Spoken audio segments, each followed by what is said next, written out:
buli kaseera Ssenyonyi oyo Ssenyonyi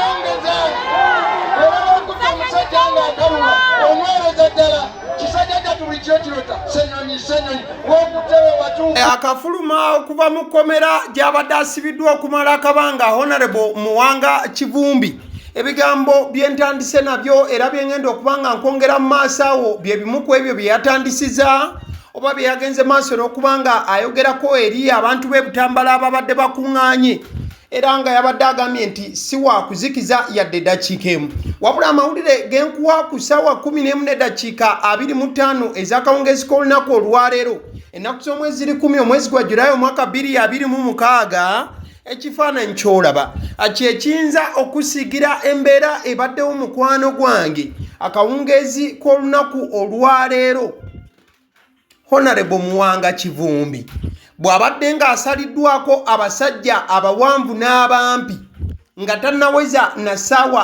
24 okuva we bamuteeredde agende maaso n'okuba nti alya butaala abasajja abawanvu n'abampi babadde bagenze maaso n'okuba nga basuula zi road block ez'enjawulo ku luguudo lw'Empigi eyo era omukulu bw'abadde atambula ng'ava mu bitundu by'e Butambala abasajja we bagendedde maaso n'okuba nga bamusalako wuuyo ku mikono giteeka ndaaki ne bamuteeka muzimu ku mmotoka era n'abuzibwawo wenkoledde eggulire lino nga poliisi ya Uganda tennaba kuvaayo kunnyonnyola kalibe gyeri ya Uganda okuyita mu mwogezi waalyo okuba nga bannyonnyola wa omukulu Honorable Muwanga Kivumbi wayinza okuba nga atwaliddwa wabula ekibadde kikyagenda maaso n'okuba nga kitambula wonna bye bimu ku bigambo ebyabadde biraga obumalirivu obw'ekika ekyawaggulu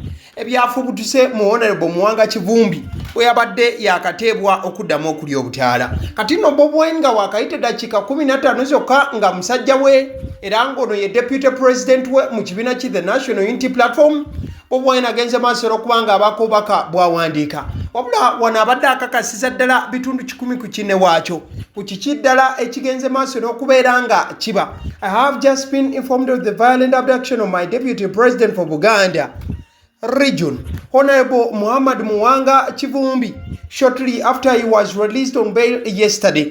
The criminal regime is doing all this to instill fear within the population, but these tactics have been employed by despots all over the world and throughout history. They never win in the end.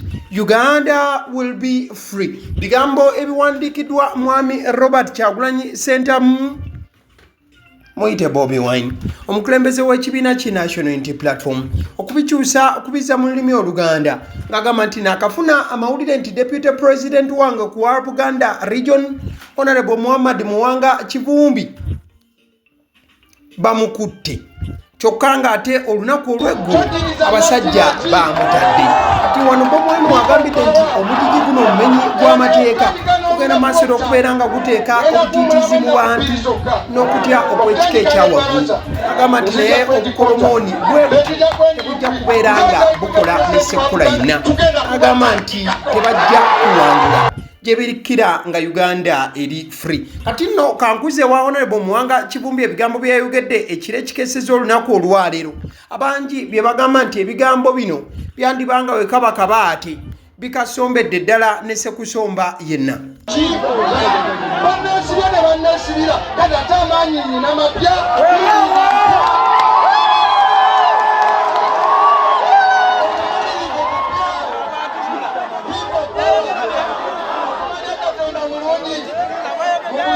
Lususu ekyamugulako naye akaabalumaadiro mugende mumugambe lwojja mubantu lwe bazaala nga Katonda yabayiwako amafuta nga Muwanga Kivumbi n'oleeta emikisa emibi Mungu akuwa ebibonerezo 10 times mugamba Katonda amuwa ebibonerezo mumeka 10 times oyo omukyalo sewono wano yakozesa ssente za palamenti n'atwala bamasenga kukumula n'abatwala emakka ng'abagamba kintu kimu bemudde eyo bonna bali balowooza nti besiba MP nga sisira mu palamenti siriwa ddala ati ndiwa nnyo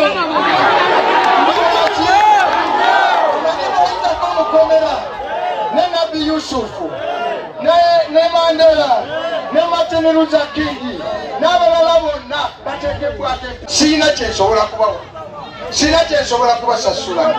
Amazima munda ze tinabakolamu omulimu ne musigala nga mukola ki nga mulizagala. Kyensobola okubasasula nkimanyi kulwanyisa abantu basibiri ate kati baali bana. Mubamanyi ababadde bonoonye eggwanga lino baali bana nga babulire. Omu bamuyita Triple A Anita Among, omu yamukubisiza laddu n'emukuba bwetu n'agweri. Oyo yabadde. Omulala yali mukyala w'omukulu. Oyo yeerabira kyobulamu bw'enseno bwa kiseera naye babakolina okwomulamuza nga baagala okutukuba amasasi. Kakati olulweddo nawulira ono Bosi Museveni nga naye eddoboozi terikyavaayo neŋŋamba Allahu Akbar, Mungu wa buki.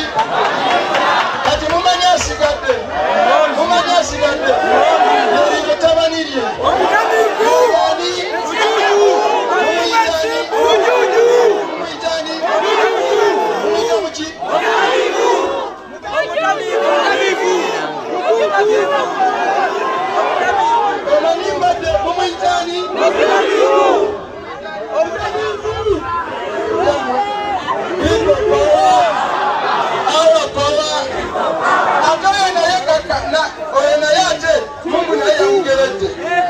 mwakola okubala kwegenda okumaliza, mwakola okubala mwakola okubala. NRM yenkanankana corruption buba buli bwaki kakati NRM nezaala omwana naye ng'avudde mwana wa kulya nguzi bamuyita PLU mukubala odira negative mukiregedde n'obazaamu negative ofuna positive. Buli lwodira corruption alwanyise corruption ofuna muwa corruption. Tokwata NRM ali corrupt n'okwata PLU oba mugonzi ayagala nnyo accountability. Tubulire sente z'okozesa okuddukanya PLU ozijjawo. Tubulire oba tomenya ssemateeka wa Uganda gwe muwozi Kayine Rugaba okuba nga wetaba mu buki mu byobufuzi. Tubulire gwe muwozi Kayine Rugaba kyolwanyisa engozi wajja otya okubeera nga gwe kamanda w'amagye nga naawe tolina kutalo lwe walwanako bwe wagenda e Congo wali twaisi w'omusajja abajasi baffe baafa nga bakuuma bukuumi tolina kutalo lwe wagenda. People power abankuba amasaswali be bannemererwa basobola n'okunzita naye ne bamunanzita. Olaba ekiri wano bonna ba myaka mito, mwenna muli ba myaka miki, muzaale abaana nga mukyali, muzaale bangi, mulemeko. Buli lwosigala mu lutalo obeera muwanguzi, buli lwosigala mu lutalo obeera muki mwe temulina okukola. Temufaayo ntalo mmekaze bawawangudde mwe musigale nga mukola ki nga mulwana. Bwe muba nga mulwana victory is just next step.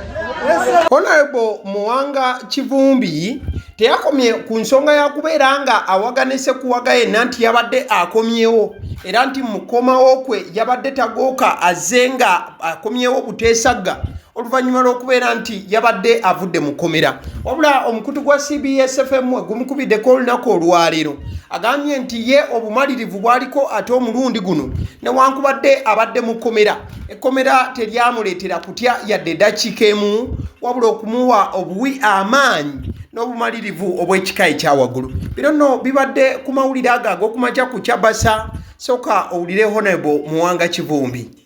Lwaki otya abasatu tekyalinawo kipya atugamba ate agamba ki lwayogera PDM lwafuuka luyimba ne PDM gyayogerako yeerabidde ekizibu kya Uganda ekisisinkana nze okutunyonnyola lwaki ye omuntu omu akozesa triliyoni namba ye omuntu omu mu maka ge. Honorable ngoyogeza maanyi kimunange amaanyi gendogeza buli lwoyitako eri mu kkomera ofunayo ebintu bibiri. Oyinza okuvaayo ng'ogenze ovuddeyo ng'oyenze buse ng'otidde oba ovaayo ng'ofunye amaanyi amapya n'okwolesebwa okupya. kati gwe mu budde bunaayitawo olimbuuza nti banafuna kwolesebwa butyo banafuna bunafu naye kati amaanyi ago gowuliddeko ago maanyi ga mpingu.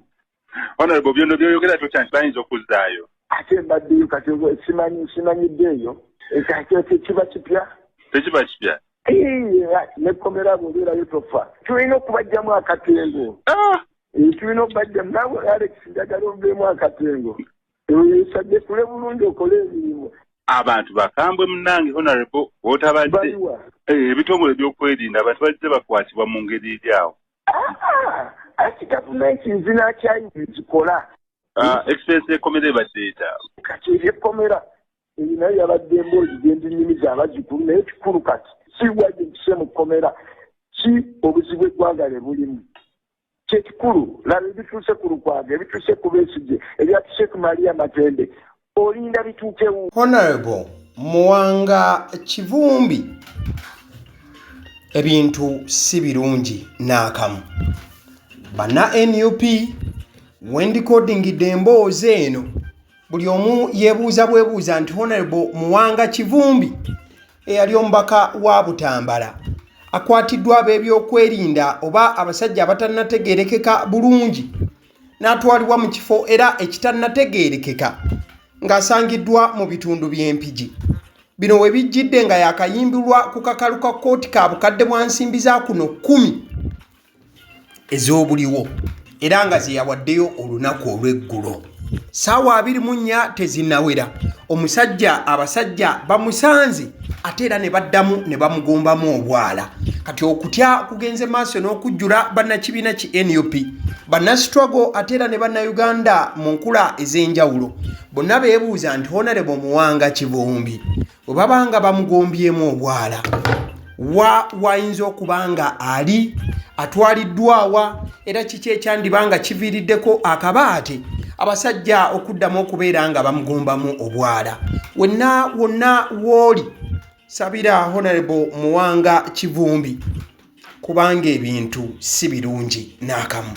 Ale nzikiriza nkutegeze ku bannaffe aba Honey Bites bagamba nti bo omulimu gwe bakola gwa kukolera byakulya eby'abaana abadda ku masomero. Bwe tugamba abaana abadda ku masomero saabo bokka abadda ku masomero wabula n'ababeera ewaka balina package ey'ebyokulya eby'abaana mu line efaananako bwetyo. Gwe bakubire bukubizo bagambe njagala package y'ebyokulya by'abaana abali ku masomero oba abaana abalya ebyokulya. Balina ebyokulya yogera ku daddies, yogera ku binyeebwa, amawogola, yogera ku bagiya, yogera ku cupcakes, yogera ku donuts. Osobola okubafuna ku 0709 787508 ate era mukadde ke kamu bw'oba oyagala ku pizza size yonna era namba y'emu ate era mukadde ke kamu bakola ne cake eza buli mukolo babayita aba Honey Bites. Njagala n'okutegeeza ku bannaffe aba Alson Painters UG bano basiizi ba langi era nga balina obukugu mu kusiiga langi era bamanyi ne langi ki egenda ku kizimbe kyo era mu ruumu ki. Tebasobola kuddira langi yandigenze mu kisenge ate ne bagisiiga mu ddiiro ey'omu dining ne bagisiiga mu kinaabiro nedda. Alson Painters UG omulimu gw'okusiiga langi bagukugukira ddala. Basiiga ebizimbe okuviira ddala ku ruumu emu paka ku makalina n'amakalina gwe bakubira ebukubizo bagambe nti Alson Painters UG namaliriza okuzimba ekizimbe kyange. In fact ne bw'oba olina ekizimbe nga kikadde nga olaba langi yaakyo efaanana si bulungi, Alson Painters UG bazze kugonjoola ensonga eno. Bakubire ku 0705 193636 be bannaffe aba Alson Painters UG. Aba Sedi Omusunsuzi erinnya eryange yenze aba Sedi Omusunsuzi yenze atuula emabega w'omuzindaalo buli lunaku era ly'eddoboozi ly'owuliriza ku mukutu guno aba Sedi Omusunsuzi ly'eddoboozi eryo era ng'omukutu kwoli gwe guno ogwagaliwo. Nagamba nti information yonna gy'olaba ku channel eno tetugattamu kintu kyonna ate tewali kye tutoolamu. Information nga bw'eba eyingiddewo ffe bwe tugikwata ne tugikuwa. Kati gwe omulabi n'osalawo ki ekyokukozesa information eyo. Kati kyogenda okukola mukwano gwange bw'oba omaliriza okulaba vidiyo eno, likinga, commentinga ki kyolowooza, mukadde ke kamu subscribinga bwoba nga omukutu guno oli mupya. Ate era mukadde ke kamu sharingira mikwano gyo girabe vidiyo eno ate ne videos endala ku mukutu guno. Agaliwo YouTube channel mwebale kutulaba.